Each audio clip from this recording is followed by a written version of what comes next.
Hello C and C M A aspirants. आज हम लोग आए हैं एक बहुत इंपॉर्टेंट टॉपिक का रिवीजन करने के लिए। आप सोच रहे होंगे सर क्लबिंग कब से इंपॉर्टेंट टॉपिक बन गया। हाँ, मैं जानता हूँ ये हर स्टूडेंट को लगता है कि ये कैटेगरी सी टॉपिक है। और सही बात है, इसका कभी C A final C M A final level पर इंडिपेंडेंट क्वेश्चन नहीं आएगा। लेकिन मैं आपको एक चीज़ ज़रूर बताना चाहूँगा कि इस कॉन्सेप्ट का एप्लीकेशन ना किसी भी क्वेश्चन में डाल दिया जा सकता है। And believe me it is very very simple. So इसीलिए इतने सिंपल टॉपिक को छोड़ने की बेवकूफ़ी बिल्कुल मत करिए। ट्रस्ट मी, इस रिवीजन वीडियो के अंदर पूरे के पूरे क्लबिंग का एंड टू एंड रिवीजन करवा दूंगा, जिससे कि आपको कुछ भी और अलग से पढ़ने की जरूरत नहीं पड़ेगी and you will be able to apply that and earn that 2 और 3 marks which can actually make a difference. Sir सबसे पहले ये समझ लीजिए कि क्लबिंग जो है ना, ये एक anti abuse provision. Anti abuse provision क्या होता है? एंटी अब्यूज प्रोविजन मतलब वो प्रोविजन जिससे इनकम टैक्स लॉ के अंदर इसलिए डाला गया था ताकि लोग जो लूप होल्स का बेनिफिट लेते थे उसे प्लग किया जा सके। तो पता है क्लबिंग पढ़ने का सबसे बेस्ट तरीका क्या है? जब आप जानोगे कि लोगों ने क्या लूप होल यूज किए थे, तब आपको समझ में आएगा कि उस लूप होल को प्लग करने के लिए किस तरीके से क्लबिंग के प्रोविजंस लगाए गए।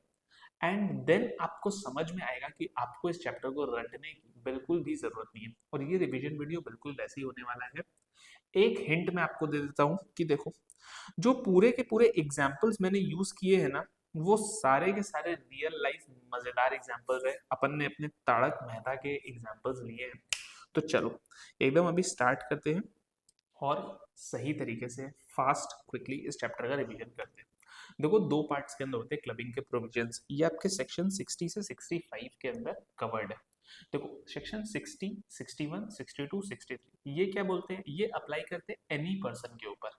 लेकिन 64 जो है ना, ये अप्लाई करता है सिर्फ और सिर्फ इंडिविजुअल के ऊपर। तो पहले हम लोग सेक्शन 60, 61, 62, 63 की बात करते हैं। देखो, पहले समझेंगे क्या लूपहोल था, फिर समझेंगे कि उसको कैसे प्लग किया गया क्लबिंग के थ्रू। ठीक है? देखो, लूपहोल नंबर 1 क्या है? लोगों ने क्या किया, लोगों ने बोला कि ठीक है, हमारे पास कोई असेट है, मानो कोई हाउस प्रॉपर्टी है जिसके ऊपर इनकम आ रही है। और मुझे क्या है, मुझे उस हाउस प्रॉपर्टी के ऊपर जो इनकम है, मैं ओनर हूँ उस हाउस प्रॉपर्टी का, तो आइडियली इनकम मेरे इनकम फ्रॉम हाउस प्रॉपर्टी में जाएगी। लेकिन मैंने सोचा कि नहीं यार, मेरे को इसको क्या किसी और को, मानो मैंने डिसाइड किया कि नहीं, ये वाला जो इनकम है ये मैं अपने फादर को शिफ्ट कर देता हूँ। तो सर आपको पता है, नियम ये बोलता है कि if you transfer the income from a property without transferring the property itself, then in that case जो इनकम है ना, वो आप ही के हाथ में क्लब हो जाएगी। सर ये कौन सा सेक्शन बोलता है? सेक्शन 60 बोलता है। देखो, ये क्या बोलता है? ये बोलता है कि if any person transverse the income without transferring the asset, तो जो इनकम ऑफ ट्रांसफरर है ना, उसी ट्रांसफरर के हाथ में ही वो इनकम क्लब हो जाएगी। सर ये तो हम लोगों को समझ में आ गया। लोगों ने क्या किया? लोगों ने बोला कि अच्छा, अगर मैं इनकम ट्रांसफर करता हूँ, असेट नहीं ट्रांसफर करता हूँ तो प्रॉब्लम है। तो मैं एक काम करता हूँ, मैं असेट भी ट्रांसफर कर देता हूँ, लेकिन रिवोकेबल ट्रांसफर करता हूँ। है?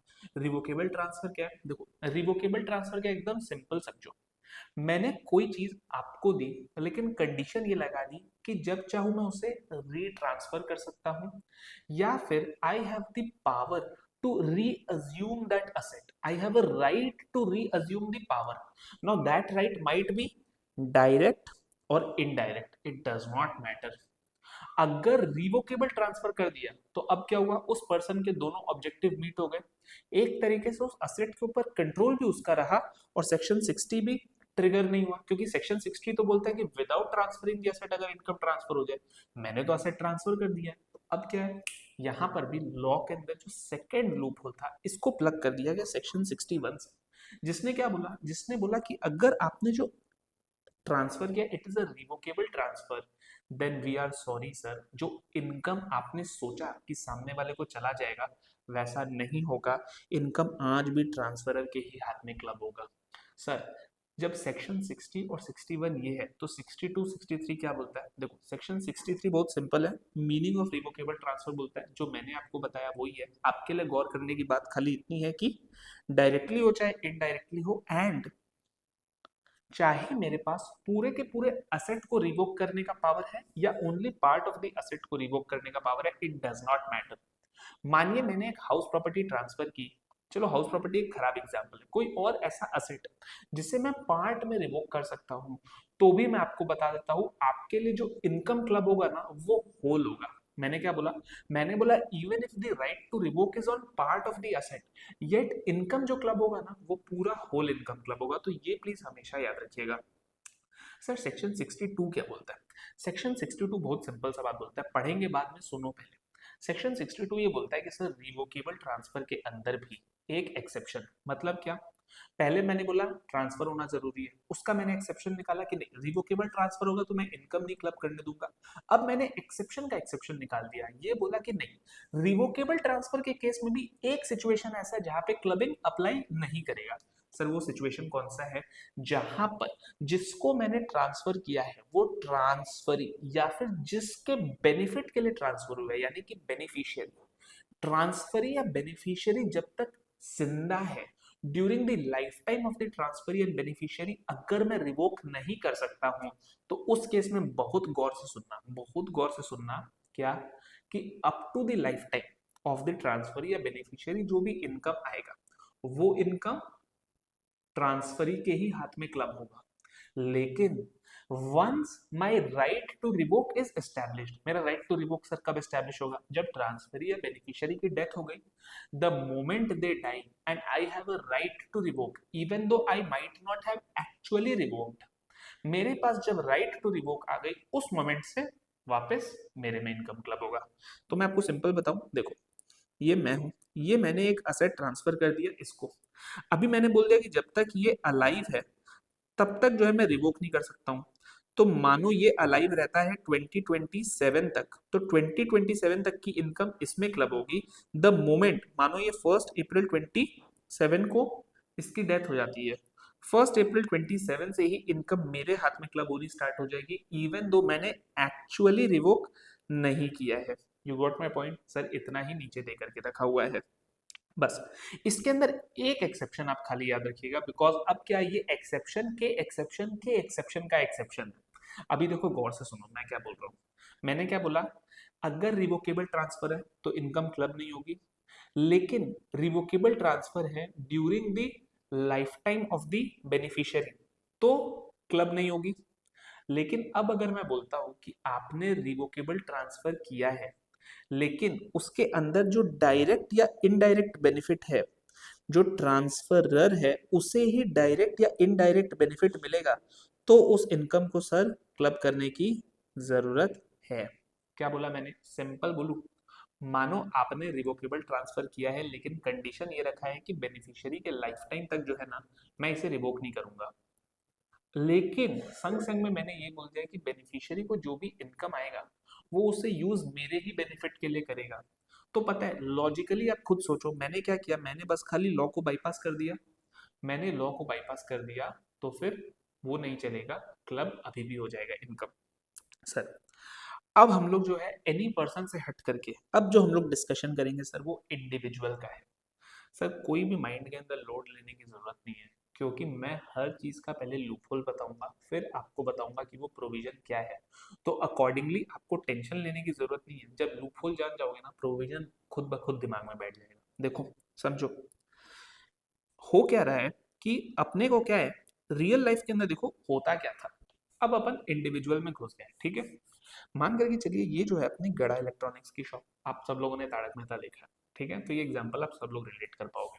देखो ये अपने जेठा भाई, ठीक है, इनके पास है गड़ा इलेक्ट्रॉनिक्स की शॉप जिसके ये है 100% मालिक, ठीक है। सर इनको यहाँ पर करना है प्रॉफिट कम। इन्होंने क्या सोचा? इन्होंने सोचा कि इनकी जो वाइफ है ये इनको सैलरी दे देंगे। द मोमेंट ये इनको सैलरी दे देंगे होगा क्या, यहाँ पे प्रॉफिट जाएगा कम और इनका हो जाएगा फायदा। सर यही चीज सेक्शन 6412 प्लग करता है, गौर से सुनो सेक्शन 6412 क्या बोलता है।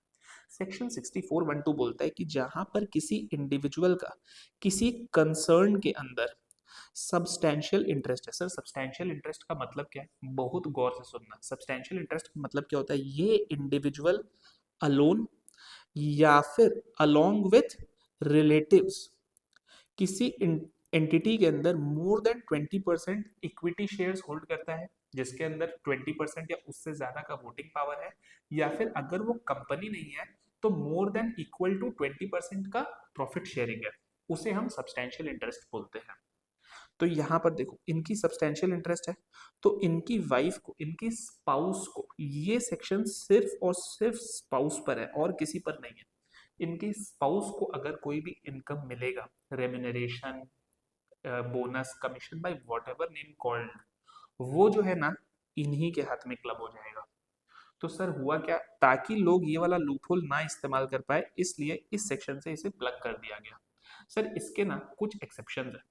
पहला एक्सेप्शन क्या है, पहला एक्सेप्शन ये है और ओनली एक्सेप्शन इसका यही है कि अगर इनको जो सैलरी मिल रही है वो इनके टेक्निकल या प्रोफेशनल क्वालिफिकेशन से मिल रही है।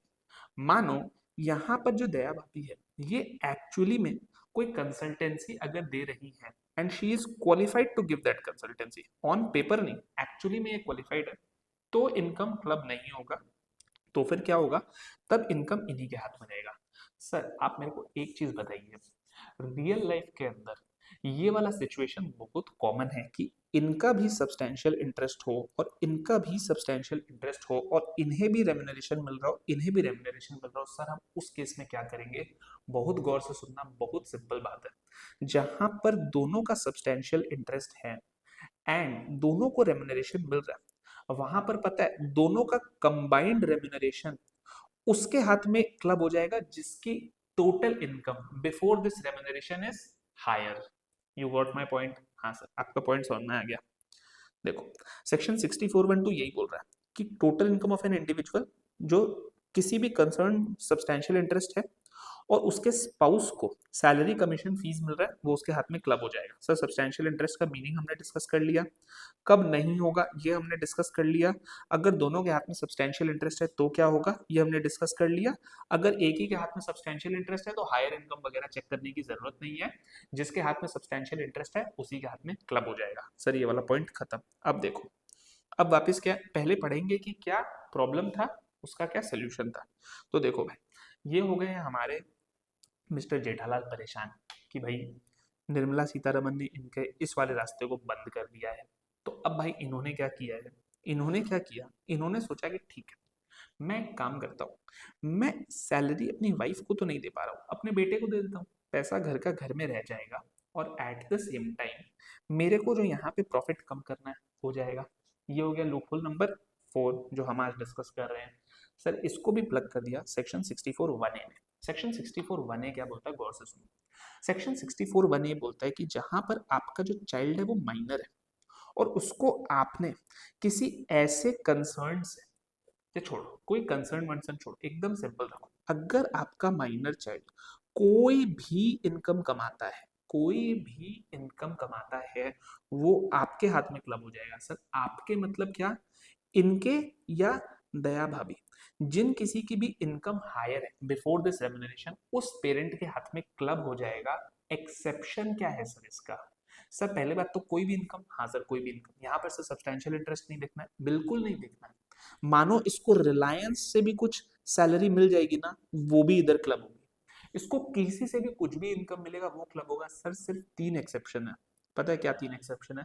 जब आपका बच्चा महेंद्र सिंह धोनी है, सब बताता हूँ, जब आपके बच्चे ने अपने मैनुअल वर्क से कुछ कमाया है या फिर अपने किसी स्किल से कुछ कमाया है या फिर unfortunately it is disabled, that child is disabled under section 80U वाली डिसेबिलिटी, हाँ तब वो इनकम यहीं पर ही क्लब होगी। वरना सर सारी की सारी इनकम किस पेरेंट के हाथ में जाएगी, जिस पेरेंट के हाथ के अंदर टोटल इनकम हायर है बिफोर दिस रेम्यूनरेशन।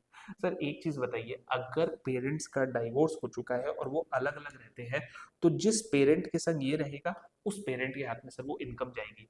सर मान करके चलते हैं कि एक साल मिस्टर जेठालाल के हाथ में इनकम चली गई, अगले साल मिस्टर जेठालाल को फील हुआ कि नहीं अगले साल दया भाभी के हाथ में अगर इनकम जाए तो बेटर होगा, क्या सर वो चेंज कर सकते हैं? जी नहीं। अगर एक साल एक पेरेंट के हाथ में इनकम चली गई तो वो हमेशा उसी पेरेंट के हाथ में क्लब होगी in the subsequent years unless and until the AO feels or is satisfied that it is necessary to do such thing.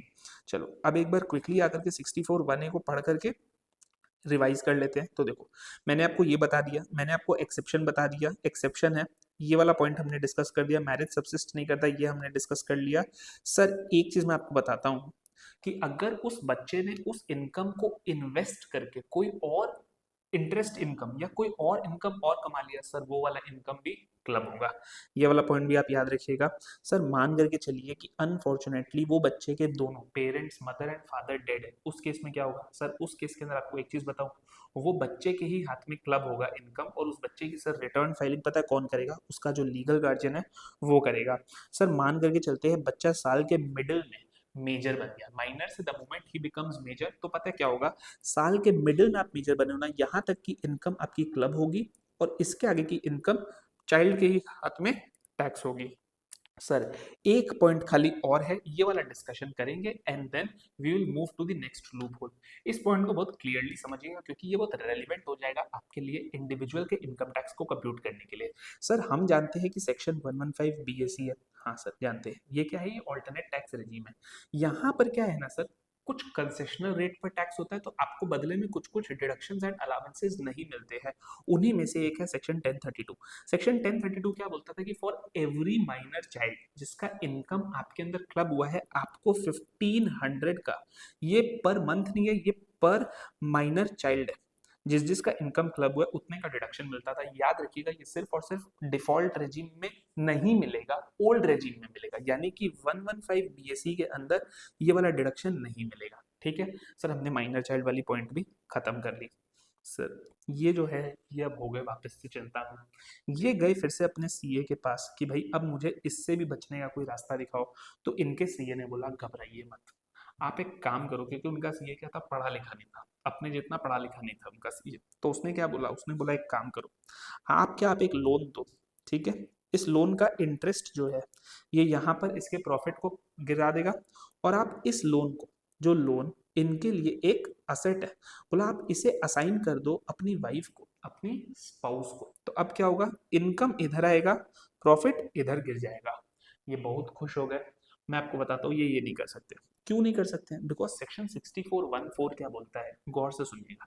ये क्या बोलता है कि आपका अगर कोई असेट है जिसे आपने ट्रांसफर कर दिया है विदाउट एडिक्वेट कंसिडरेशन, या फिर otherwise then an agreement to live apart, मतलब क्या, अगर डाइवोर्स हो गया तो आपने जो असेट दे दिया कोई बात, कोई क्लबिंग नहीं होगा क्योंकि अब आपका अग्रीमेंट हो गया कि you are going to live apart. लेकिन अगर वैसा केस नहीं है और आपने बिना एडिक्वेट कंसिडरेशन लिए किसी असेट को ट्रांसफर कर दिया, तो सर उस असेट से जो भी इनकम आएगी वो इन्हीं के ही हाथ में क्लब होगी।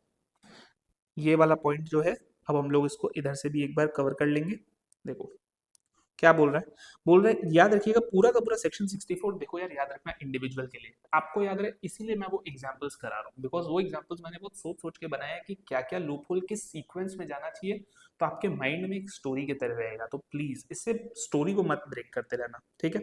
सर मानिए जो असेट मैंने ट्रांसफर किया सर वो हाउस प्रॉपर्टी है, तब क्या होगा? तो देखो जहां हाउस प्रॉपर्टी है ना वहां पे 6414 मत लगाना, वहां पे सेक्शन 27 लगेगा। सर आउटकम सेम है, जो ट्रांसफरर है वही डीम्ड ओनर मान लिया जाएगा, इनकम फ्रॉम हाउस प्रॉपर्टी उसके हाथ में जाएगी, बस सेक्शन जो है सर सेक्शन नंबर 27 है। सर एक चीज मेरे को बताइए कि मैंने जो इनकम ट्रांसफर कर दिया, जो मैंने असेट ट्रांसफर कर दिया सर, उस असेट के ऊपर सर कोई एक्रेशन हुआ, मतलब क्या? मतलब क्या है कि सर देखो जो इंटरेस्ट इनकम है ना वो तो सर इन्हीं के हाथ में जाएगी, क्लब होगी। लेकिन सर इस इंटरेस्ट इनकम को इन्होंने इन्वेस्ट कर दिया एफडी में और उसके ऊपर इन्होंने इंटरेस्ट कमाया, सर ये जो इंटरेस्ट है ना ये इन्हीं के हाथ में रहेगा। ये पॉइंट बहुत इंपॉर्टेंट है। क्यों इंपॉर्टेंट है सर? बिकॉज माइनर चाइल्ड के केस में ये नहीं हो रहा था। गौर से ध्यान रखना, माइनर चाइल्ड के केस में मैंने क्या बोला कि माइनर ने अगर इन्वेस्ट किया और उसके ऊपर उसको कुछ इंटरेस्ट आया, वो यहीं पर जाएगा जब तक वो माइनर है तब तक। लेकिन अगर आपने स्पाउस को दिया है जो कि ऑब्वियसली माइनर नहीं है, तो उस केस में आपको पता है क्या होगा? जो इनकम फ्रॉम अक्रेशन है वो इन्हीं के ही हाथ में टैक्स होगा। You got my point? हाँ सर, समझ में आ गया है। ठीक है सर, इन्होंने ये कंसिडरेशन रखा कि नहीं, जो मैंने दिया है वो विदाउट एडिक्वेट कंसिडरेशन नहीं है, I have given out of natural love and affection. तो सर ये तो बहुत बड़ा कंसिडरेशन है। प्यार मोहब्बत नहीं सर, इनकम टैक्स प्यार मोहब्बत को नहीं जानता है, इनकम टैक्स पैसे की बात करता है। आपने कंसिडरेशन लिया है नहीं लिया है, आपके ऊपर क्लबिंग अप्लाई हो जाएगा। सर ये इन्वेस्टमेंट इन बिजनेस वाले पॉइंट को ना एक बार बात कर लेते हैं, इसको मैं आगे कवर कराऊंगा एक सॉलिड एग्जाम्पल के संग, माइंड में पूरा का पूरा बैठ जाएगा। सर ये इंपॉर्टेंट है, relationship of husband and wife should subsist both at the time of transfer as well as at the time of accrual. Sir India के अंदर पिन मनी का कॉन्सेप्ट है। पिन मनी क्या बोलता है? पिन मनी बहुत simple सी बात बोलता है कि हस्बैंड्स अक्सर अपनी वाइफ को कुछ पिन मनी देते हैं उनके पर्सनल एक्सपेंसेस के लिए, उसको हम क्लब नहीं करेंगे। और सर एक चीज और है सर, लोगों ने क्या किया, लोगों ने एक लूप होल निकाला। मानो मैंने आपको जो असेट ट्रांसफर किया, आपने क्या किया, आपने उस असेट को बेच करके पैसे कमा लिया और उस पैसे से आपने कोई बिजनेस स्टार्ट कर लिया। सर अब क्या होगा, अब क्या ये बिजनेस का इनकम इधर क्लब होगा? The answer is yes. अगर आपका असेट ने form and identification and shape change कर लिया तब भी कोई फर्क नहीं पड़ेगा, clubbing provisions will continue to be attracted. Sir अब जो ये है मिस्टर जेठालाल, ये बहुत परेशान हो चुके हैं बिकॉज इनकी ये वाली प्लानिंग भी हो गई है नाकाम।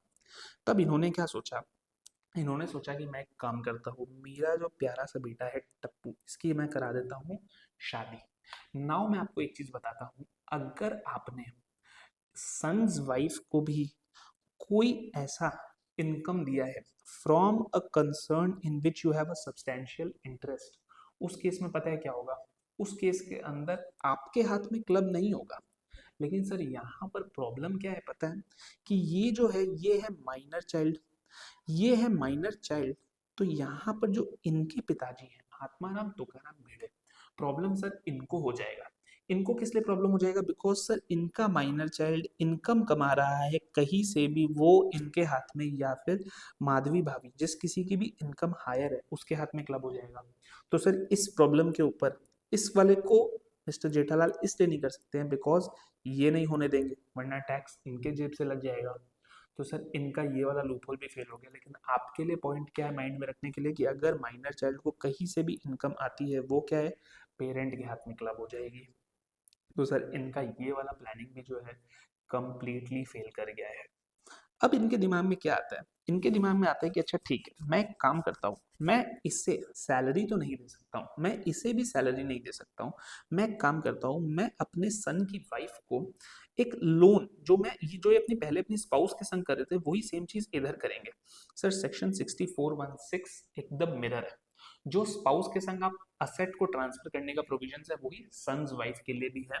तो सेक्शन 6416 भी बोलता है कि नहीं, आप ये चीज नहीं कर सकते हो। आपने किसी असेट को अगर ट्रांसफर किया है without adequate consideration to your son's wife, then any income arising from that asset will be clubbed in the hands of the individual who has transferred. Sir यहाँ पर इंडिविजुअल अगर ये हो, चाहे इसकी मदर इन लॉ हो, कोई फर्क नहीं पड़ता है, these provisions are going to stay the same.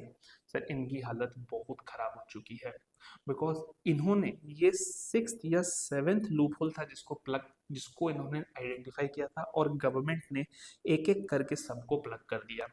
Finally sir इन्होंने एक मास्टर प्लान बनाया। मास्टर प्लान पता है क्या बनाया? इन्होंने बोला मैं काम करता हूँ, मैं काम क्या करता हूँ कि मैं जो हूँ अपने घर में से किसी को भी नहीं दूंगा, अपने घर में किसी को भी असेट नहीं दूंगा। मैं एक काम करता हूँ, मैं अपने एक ट्रस्ट वर्दी फ्रेंड को ये असेट असाइन कर देता हूँ विदाउट एडिक्वेट कंसिडरेशन, एंड इनको बोल दूंगा कि इस असेट के ऊपर जो भी इनकम है वो मेरी स्पाउस को ट्रांसफर कर दे। इनको लगा कि सर ये तो एकदम फुल प्रूफ प्लान है, इसमें तो सर कोई प्रॉब्लम होगा ही नहीं।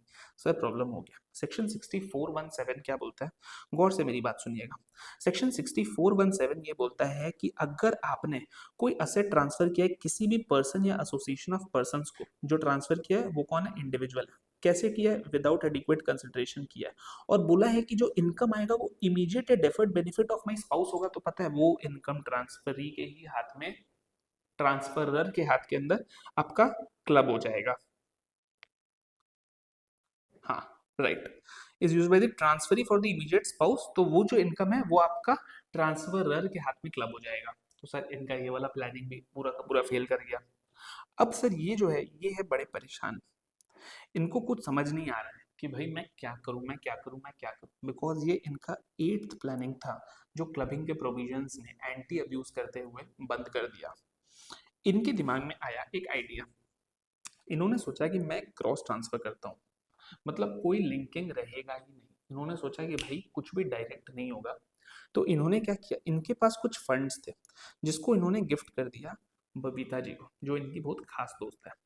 और बदले में इन्होंने मिस्टर अय्यर को बोला कि आप कुछ पैसे इसमें गिफ्ट कर दो जिसके ऊपर ये एफडी करके इंटरेस्ट कमा लेगी। सर प्रॉब्लम पता है क्या है, सुप्रीम कोर्ट का एक जजमेंट है केशव जी मुरारजी करके, जिसके अंदर क्रॉस ट्रांसफर के कॉन्सेप्ट के ऊपर सुप्रीम कोर्ट ने बात किया। सुप्रीम कोर्ट ने क्या बोला है, अगर सिंपल भाषा में बोले तो अगर आपने कोई सर्क्विशियस ट्रांसफर किया है, सर्क्विशियस ट्रांसफर मतलब क्या सर, सर्कुलर ट्रांसफर किया है जिसका सोल मोटिव था टैक्स इवेड करना, एंड ये सारे के सारे जो ट्रांजैक्शंस थे they were part of one and the same transaction with the single motive of evading tax, then उस केस में पता है क्या माना जाएगा, उस केस के अंदर माना ये जाएगा कि आपने जो इधर गिफ्ट दिया है और इससे इन्होंने जो भी इंटरेस्ट कमाया है वो इनके हाथ में क्लब होगा, और इन्होंने जो इधर गिफ्ट दिया है जो भी इंटरेस्ट इन्होंने उस गिफ्ट से कमाया वो इधर क्लब होगा। सर मानिए इन्होंने जो इधर गिफ्ट दिया वो 1 करोड़ का था, इन्होंने जो इधर गिफ्ट दिया वो 1.1 करोड़ का था, तो सर ये तो अमाउंट मैच नहीं हुआ, तो जो लोअर ऑफ द टू है वो ले लिया जाएगा। तो to the extent of 1 crore का जो इंटरेस्ट है वो इन्होंने जो कमाया इधर क्लब होगा, और to the extent of 1 crore का इंटरेस्ट जो इन्होंने कमाया वो इधर क्लब होगा। जो एडिशनल 10 लाख का इंटरेस्ट इन्होंने कमाया, हाँ सर वो क्लब नहीं होगा, बिकॉज उसे सर क्रॉस ट्रांसफर का पार्ट नहीं माना जाएगा। सर अब जो है इनका क्रॉस ट्रांसफर का आइडिया भी सक्सीड नहीं हो पाया, तो इन्होंने फाइनली हार मान लिया। लेकिन एक पॉइंट था जो मैंने आपको उस समय भी बोला था कि मैं आपको पढ़ाऊंगा एंड में, इन्वेस्टमेंट इन बिजनेस। देखो यार इन्वेस्टमेंट इन बिजनेस क्या पॉइंट है, गौर से सुनो। मानो मैंने किसी को कोई अमाउंट दे दिया, और उस अमाउंट से उन्होंने क्या किया पता है, उन्होंने किसी बिजनेस के अंदर इन्वेस्टमेंट कर दिया। सर द क्वेश्चन इज कि मैंने कोई असेट ट्रांसफर किया, उस असेट से कोई इनकम आया, उस इनकम को इन्होंने बिजनेस में ट्रांसफर इन्वेस्ट कर दिया। सर उस एसेट से जो भी इनकम आता है वो तो क्लब होता ही है। अब अगर बिजनेस स्टार्ट कर दिया तो क्या उस बिजनेस का प्रॉफिट्स भी क्लब होगा? The answer is yes. Sir किस एक्सटेंट पे क्लब होगा, तो यहाँ पर बहुत गौर से सुनिएगा। यहाँ पर क्या बोला गया कि सर जिस प्रीवियस ईयर के अंदर इन्वेस्टमेंट हुआ उस प्रीवियस ईयर के सर स्टार्ट में देखा जाएगा।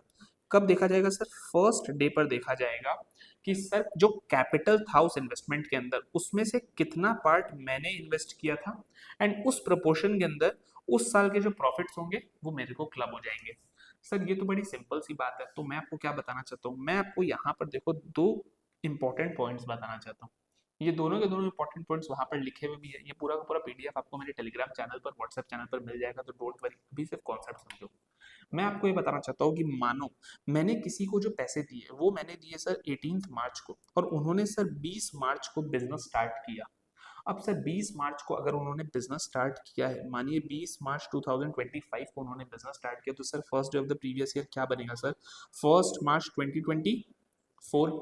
नहीं सर, यही चीज आपको इंपॉर्टेंट रखना है कि अगर बिजनेस स्टार्ट हुआ है इस डेट पर तो याद रखिएगा first day of the previous year यही माना जाएगा। हाँ, अगर ऑनगोइंग बिजनेस में उसने इन्वेस्ट किया है तो अलग बात है, तब आपको 1 अप्रैल 24 को देखना है कि आपने क्या कुछ इन्वेस्टमेंट किया था, आपके गिफ्ट से या आपके क्लब इनकम से कुछ इन्वेस्टमेंट हुआ हुआ है। अगर हुआ हुआ है तो बस उतने ही एक्सटेंट तक का लेना है, लेकिन अगर नहीं हुआ हुआ है तो इस साल के लिए इवन दो 10 दिन 11 दिन आपके पैसे से उन्होंने बिजनेस किया लेकिन कुछ क्लब नहीं होगा। लेकिन जहां पर बिजनेस स्टार्ट ही हुआ है 20 मार्च को, वहां पर प्लीज ये वाला बात याद रखिएगा कि उस साल के लिए फर्स्ट ऑफ द प्रीवियस है 20 मार्च ही लिया जाएगा। मानो उन्होंने जो टोटल कैपिटल लगाया था वो था 8 lakhs का, out of which 2 lakhs was given by me. तो उस केस में पता है क्या होगा, इस साल का जो भी प्रॉफिट रहेगा, मानो 1 लाख रुपए का प्रॉफिट है, तो 25,000 जो है ये जो ट्रांसफरर है उसके हाथ में क्लब हो जाएंगे। सर मान करके चलते हैं 1 अप्रैल 25 को मैंने और कुछ इनको दिया नहीं, तो इनका 8 lakhs ही था एंड 2 लाख ही था, ठीक है। लेकिन सर मैंने 1 मई 25 को सर और 2 लाख दे दिए। अब सर 25-26 का अगर मैं निकालने जाऊं कि मेरे को किस प्रोपोर्शन में मिलना चाहिए, तो क्या मुझे 4/10 करना चाहिए या मुझे 2/8 करना चाहिए? मैं आपको बताऊं, आपको 2/8 करना चाहिए, because first day of the previous year में तो आपका 2 लाख ही था और उनका भी कैपिटल 8 लाख ही था। आपने जो फर्स्ट मे को दिया, ये तो first day of the previous year पे नहीं था। आपका फर्स्ट मे को कैपिटल स्ट्रक्चर 4/10 हो गया, लेकिन 1 अप्रैल को तो नहीं था। तो इवन 25-26 के लिए भी आपका प्रोपोर्शन क्या रहेगा? 2/8 ही रहेगा। ये थी मेरी पहली बात। सर मेरी दूसरी बात पता है क्या है? सर ये सेम प्रिंसिपल क्या पार्टनरशिप फर्म के केस में भी लगेगा? जी नहीं। पार्टनरशिप फर्म के केस के अंदर याद रखिएगा, जो इनकम आता है वो आपका सेक्शन 10 के अंदर एग्जेम्प्ट होता है। सर जब सेक्शन 10 के अंदर मेरा income from a partnership firm is exempt in the hands of the partner, तो क्या पार्टनरशिप फर्म के केस में मेरे को क्लबिंग चेक करने की जरूरत नहीं है? चेक करने की जरूरत है, मगर किसके कॉन्टेक्स्ट में? इंटरेस्ट ऑन कैपिटल के कॉन्टेक्स्ट में। हाँ, जो कैपिटल आपको आ रहा है, आपको देखना है first of the previous year पर वो कैपिटल का क्या था, मतलब किस प्रोपोर्शन में कैपिटल था, उस प्रोपोर्शन के अंदर जो इंटरेस्ट है उसको आपको बांट देना है। Sir last but not the least point, एक चीज हमेशा हमेशा हमेशा याद रखिएगा क्लबिंग के केस के अंदर की income includes losses as well. मैंने ना कुछ एंड के अंदर कुछ देखो दोस्त मिसलेनियस पॉइंट्स डाल दिए, ये सारे पॉइंट्स मैंने आपको कवर करा दिए हैं, घबराने की जरूरत नहीं है। एक खाली पॉइंट रह जाएगा, वो भी मैं आपको भी कवर करा दूंगा, डोंट वरी। हाँ, देखो मिसलेनियस पॉइंट्स के अंदर क्या है कि इनकम इंक्लूड्स लॉस, ये हमेशा याद रखिएगा, जैसे इनकम क्लब होता है वैसे ही लॉसेस भी क्लब होगी। And at the same time एक चीज याद रखिएगा कि जहां पर असेट जो ट्रांसफरी है उसने अगर असेट सेल भी कर दिए, तो जो रिजल्टिंग कैपिटल गेन्स भी है ना सर, वो भी आपके क्लब होते हैं। सर एक है सेक्शन 64, ये क्या बोलता है, बहुत सिंपल भाषा में समझ लो, एक इंडिविजुअल के एक एचयूएफ का मेंबर है, ठीक है, उस इंडिविजुअल ने क्या किया, अपनी पर्सनल प्रॉपर्टी को एचयूएफ को ट्रांसफर कर दिया विदाउट एडिक्वेट कंसिडरेशन, या फिर उसने क्या किया, उसने अपनी पर्सनल प्रॉपर्टी को common property of the family बना दी। सर उस केस में क्या होगा, सर उस केस के अंदर इनकम जो है वो इसी के हाथ में क्लब होगा, एचयूएफ के हाथ में क्लब नहीं होगा। लेकिन सर मानिए इस एचयूएफ का पार्टीशन हो जाता है, सर इस एचयूएफ के पार्टीशन पर फैमिली के अलग अलग मेंबर्स को ये असेट के कुछ कुछ हिस्से मिल जाते हैं।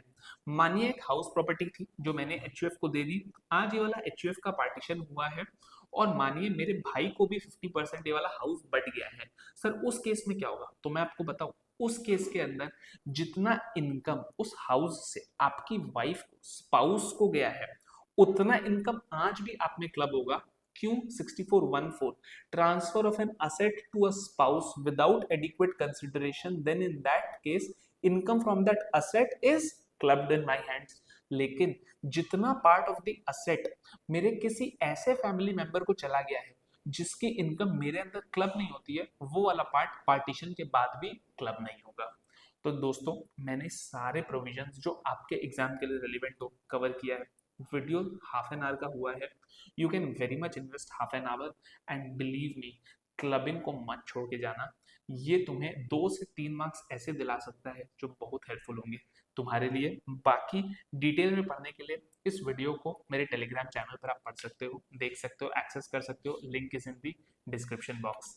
थैंक यू, और अगर ये वीडियो आपको वैल्यूएबल लगी हो तो do like and share it with fellow aspirants, so that उनको भी इसका बेनिफिट मिले।